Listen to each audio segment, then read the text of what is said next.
გვინდა ვთქვათ, რომ არა, იცი მე ვარ დამოუკიდებელი ჩემი წინა თაობისგან, რატომაც კომკავშირელს უწოდებენ ხოლმე, ამ დროს კომკავშირელი ყოველთვის ასლი არის თავისი პარტიული მამისა. მაგრამ ლიკა, მე მინდა ირაკლის მიმართოთ, რომ ირაკლის მიკითხეს და ირაკლიმ უპასუხოს ებრძოდი შენს წინა თაობებს.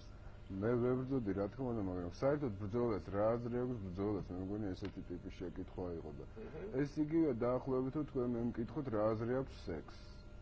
აი ზუსტად ისეთი მნიშვნელობა აქვს ბრძოლას, როგორც სექსს. ეს არის განაყოფიერებისთვის აუცილებელი.